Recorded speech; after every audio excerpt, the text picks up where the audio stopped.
mostly because I'm sick to death of seeing misinformation and the wrong color scheme and falsely attributed made-up accounts to Wheat's Special Battalion when it comes to history, but more importantly, little toys painted of them.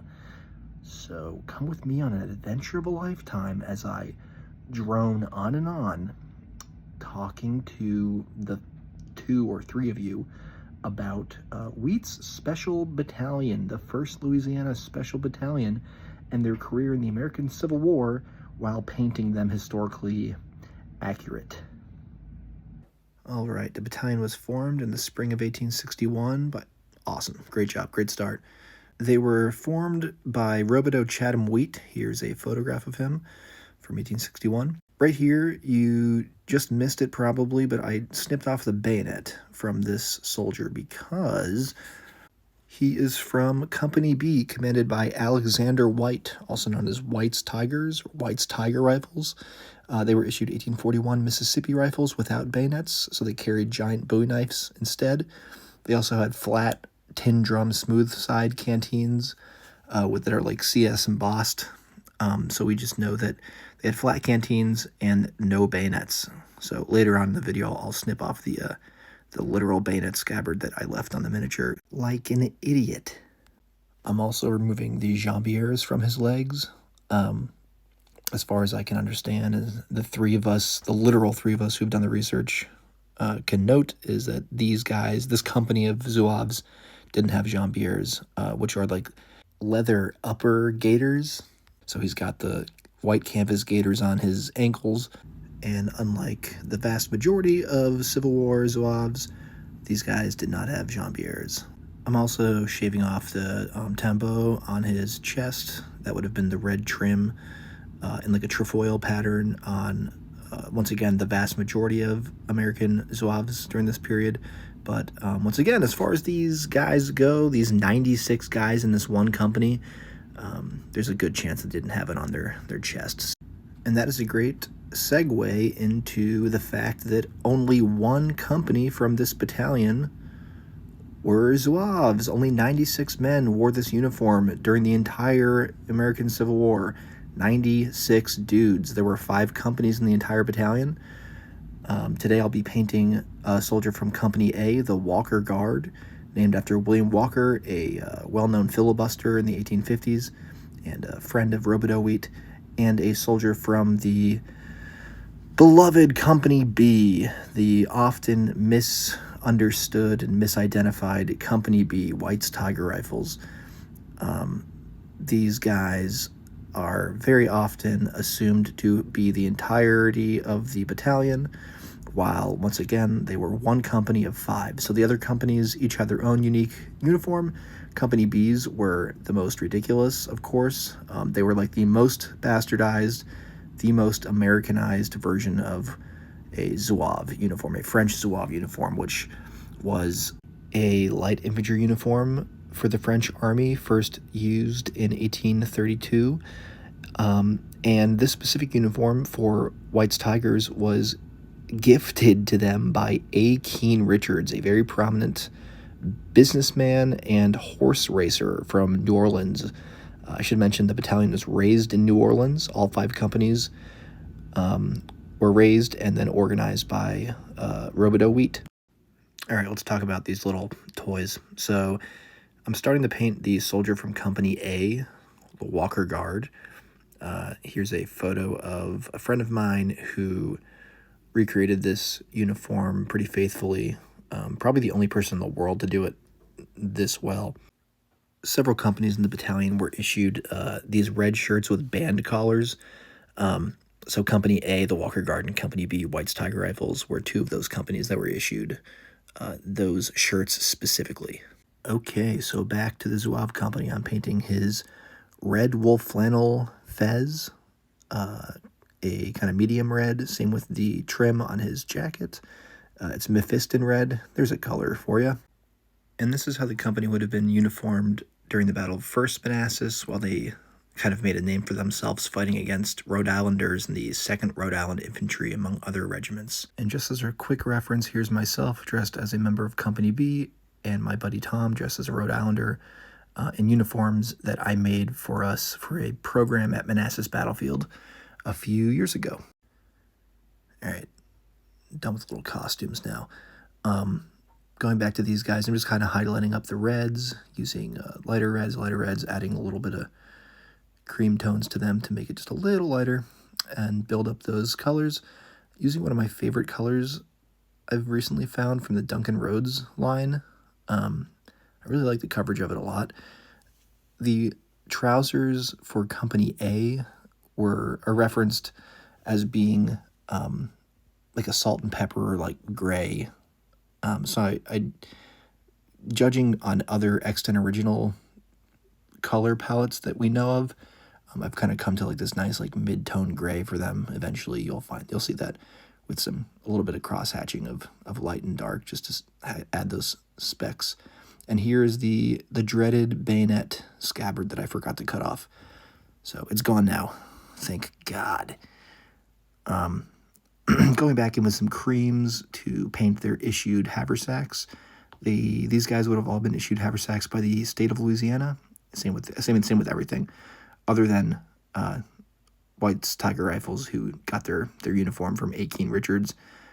Everything else from the McGee and George leathers, the cartridge box, cap boxes, belts, and their shoes, and their tin drum canteens, haversacks, etc., weaponry. Those are all from the state of Louisiana.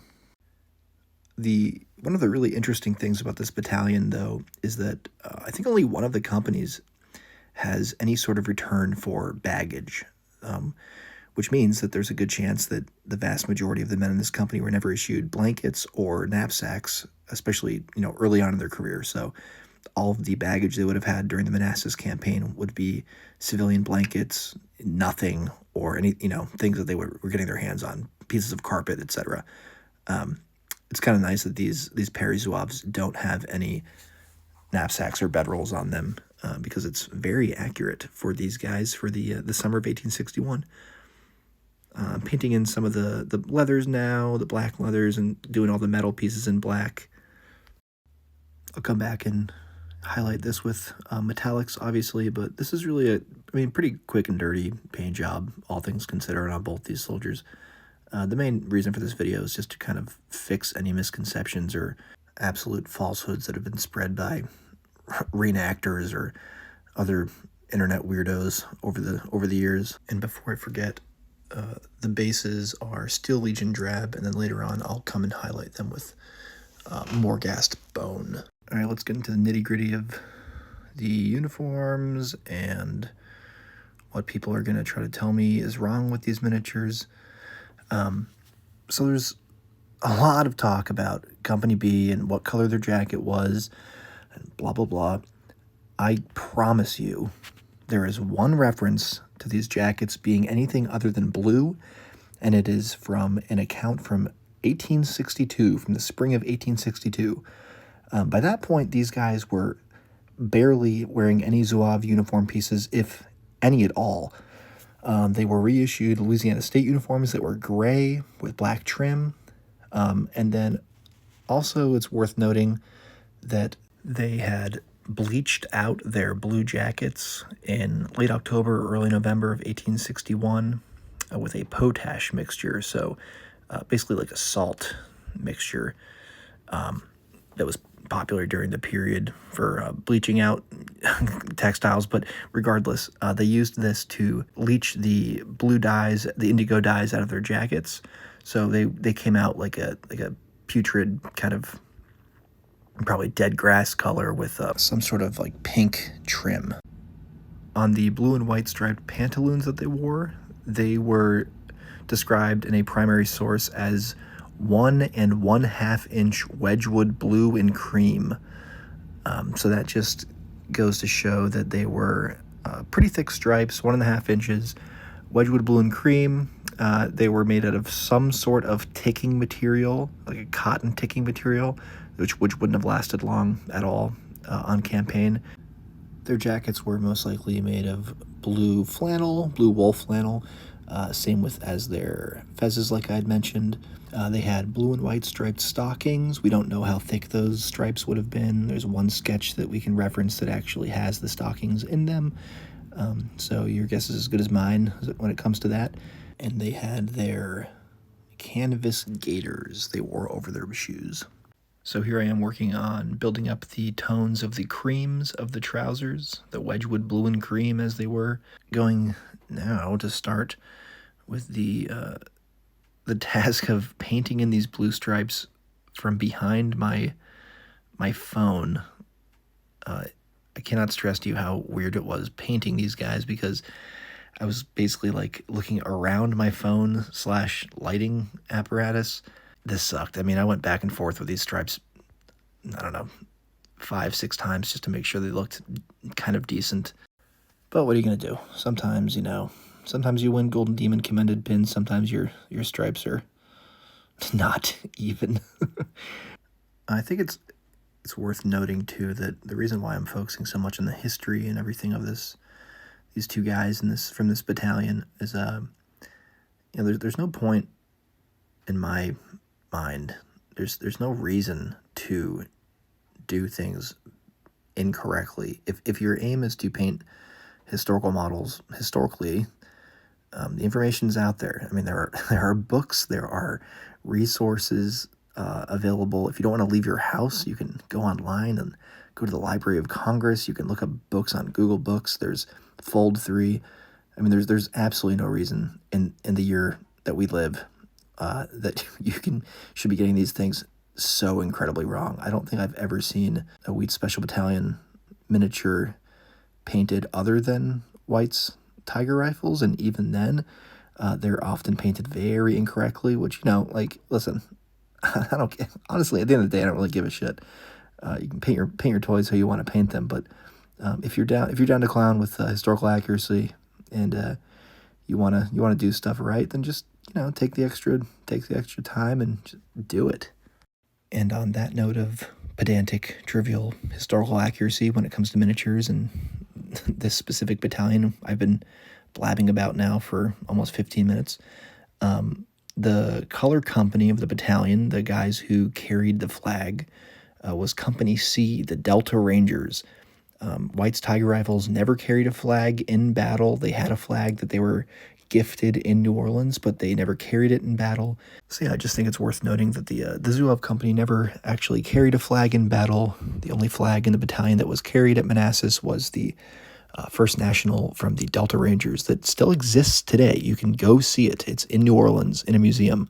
It's stained with Major Wheat's blood after he was carried off the battlefield at First Manassas. The battalion certainly never carried the tricolored, multicolored, crazy Louisiana state flag. That was never issued to these guys. Later in their career, they were issued one of the first battle flags in the Army of Northern Virginia, believe it or not. But as far as their early war flags go, it was just that Delta Rangers First National. And on the Delta Rangers, just in case anyone ever wanted to paint them, they've got a very similar color scheme to what you see right here with the Walker Guard.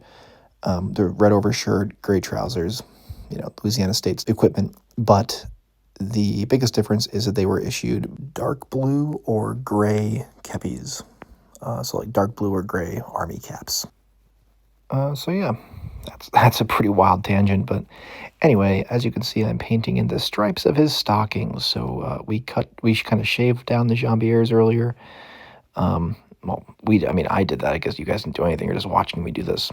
But I shaved down the jambiers earlier, and then with that kind of free space, I've painted in the stockings. It's kind of goofy. It's a little, protruded still, but it gets the point across. I took a little Taco Bell break with my wife, and then watched some Gilmore Girls, and then we're back at it. We're back on the grind.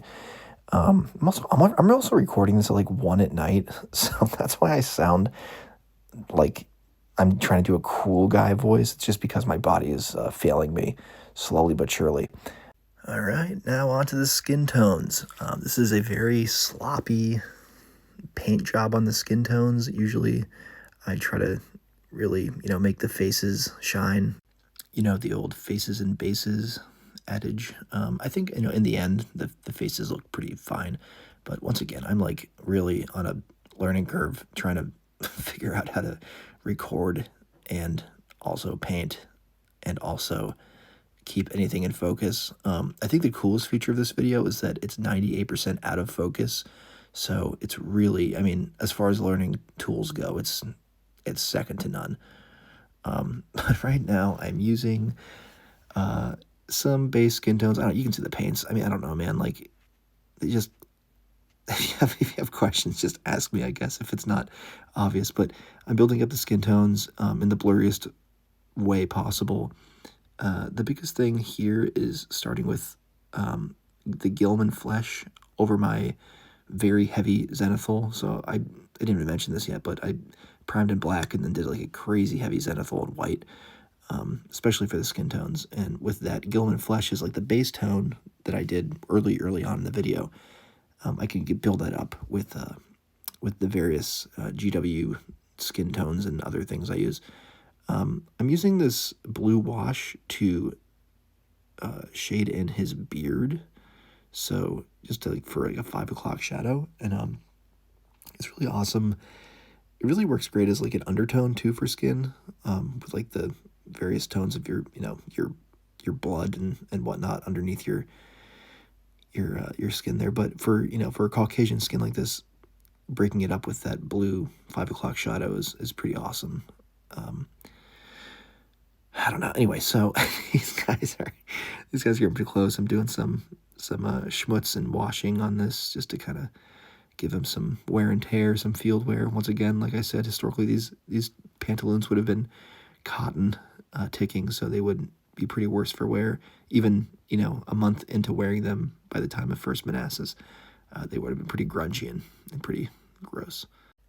And here I am painting in the cuff trim. Like, I think it's a French cuff trim essentially, but it's just like a more of that same tape that would have been used on the edge of the jacket. There is a nice pointed chevron cuff on the sleeves. Going back in, doing some blues just to clean up some spots, maybe hit some of those places I highlighted a little too heavily. So it's a blue glaze that I made out of the mid-tone blue that I was using. Hitting that, the tassel with a black wash, just for more definition. Then I'm giving this guy the classic Tyler red nose. So I like to really make noses and cheeks kind of pop a little more with a pinky kind of yucky pink flesh tone. I started doing that a lot with Nurgle miniatures, and then I just moved on to real people, because it does look like a sunburn kind of, which is nice for these guys who were living outside 24/7. And here's my favorite part of miniatures. I'm getting ready to paint the eyes. So this is the easiest I could do as far as eyes go. I do a white slit, and then as that dries, I go back with a either a micron pen or sometimes just black paint. But micron pens are pretty sick. You guys should look into messing with them if you don't already, for pupils and little details, tattoos and things like that on miniatures. But anyway, so there's the eyes. The whites of the eyes are done. Then this is coming in right here. I'm taking my time, blasting those pupils in. There's a little director cameo there of my glasses, because I don't understand how to film videos. I painted the Walker Guards guy's eye too, but apparently I didn't record that. Giving his hat some definition, some dust and whatnot, and then going back, because it was a little too heavy, hitting with a black wash again, that Pro Curl wash. Putting some wash in various places, just a little more depth that maybe I missed along the way. And like I said, these are pretty quick, nothing crazy paint jobs. It's just to get the point across of, A, you can paint these things pretty quickly if you're batch painting them to be historically accurate and not lose anything really. And B, this is a pretty tabletop standard paint job, just with okay skin and eyes.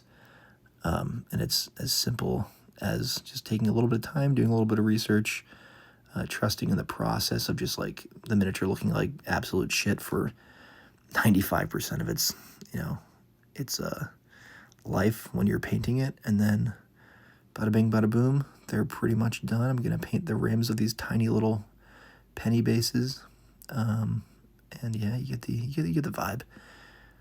Hidden with static grass, obviously, you saw that. I mean, I don't really have to explain that, I think.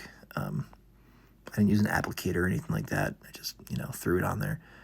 I'm going back one more time just to make sure that these guys are cleaned up. The stripes are clean, the blues are nice. None of the colors are spilling over to places they shouldn't be. But yeah, man, here they are. They're done. There they are. Maybe, hopefully, I'll paint up, 2 full companies, and maybe the Delta Rangers as well. I'd love to paint 3 of the 5 companies for my game Vortex of Hell, which is a small company or battalion-sized Civil War game. I probably should have mentioned at the beginning of the video, because anyone who watched this, there's absolutely no way they got through this. I mean, this is insane. This is what, 21 minutes of just the most nuts niche Civil War information that 3 dead guys were into, and me, and one other guy who wrote a book, and then he also wrote like a historical fiction book about the unit, and used tintypes of me and my friends, and didn't credit us on the photos. So now a bunch of like weirdos and like freak reenactors and everybody think that those photos are real. It's very disheartening to think that that's happening. Was this even a good video? I mean, like, was this even like, I mean, I know it's not a good video, but like the information's pretty scattered. Hopefully it was okay. Painting, I don't really know if I talked about the painting aspect of this painting tutorial too much. So that's maybe a problem. But this is as much work as I'm willing to put into this. So, also, this is bound to come up, maybe, if there are any comments. Company B, White's Tiger Rifles, were issued straw hats before they were issued their Zouave uniforms. Their first uniform, when they were just White's Tigers, was a straw hat, the red overshirt, and Russian drill trousers. When they were issued their Zouave uniforms, they got rid of that, other than the red shirt, which we can assume is the same red shirt they kept with their Zouave uniform. Also, most importantly, the battalion disbanded on August 9th, 1862, after Wheat was killed in action at Gaines Mill. So anyone who says they were at any battle after August 9th of 1862 is lying or woefully misinformed, because they did not exist after that. They just didn't exist after that as a military unit.